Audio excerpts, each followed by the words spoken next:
The House Ethics Committee refusing to release the Matt Gaetz report seems odd if he's innocent. And now that he's withdrawn his nomination, we may never know what they were hiding. Just 10 or 20 years ago, having high ethical standards was a huge part of confirming cabinet members. Bill Clinton had to withdraw his attorney general nominee when it came out that they had employed an undocumented nanny. Obama had to withdraw one of his nominees because they hadn't paid taxes on a limo service. Now we have Matt Gaetz, who was nominated to be Trump's attorney general. He allegedly paid more than $10,000 to two women for sex, according to a leak of both the ethics report and a federal investigation, which appears to confirm various Venmo payments to the women. He's also been accused of sexual activity with a minor and drug use while in office. According to Mike Johnson, the report shouldn't be released because it's not the way we do things in the House, and it would be a terrible precedent to set. Johnson was pushing to hide the report because Gaetz wasn't in Congress anymore, having resigned just 2 days before the report was supposed to be released. But I do have to agree with Johnson about one thing.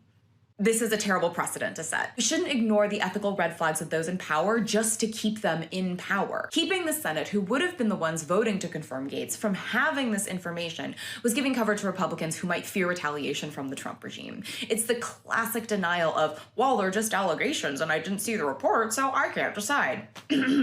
We've seen this before. The whole purpose of having a bipartisan ethics committee and an Office of Government Ethics is to ensure that our leaders meet ethical standards. With Republicans in control of Congress, the main checks on Trump's power come from whether GOP members are willing to challenge his policies or respond to their constituents' concerns. Both of these situations depend on sharing information openly across party lines. To their credit, some moderate Republicans called for the ethics report to be made public. Sharing this report would have shown that Congress genuinely cares about upholding ethical standards rather than forcing leaders to find alternative ways to access the information we all deserved.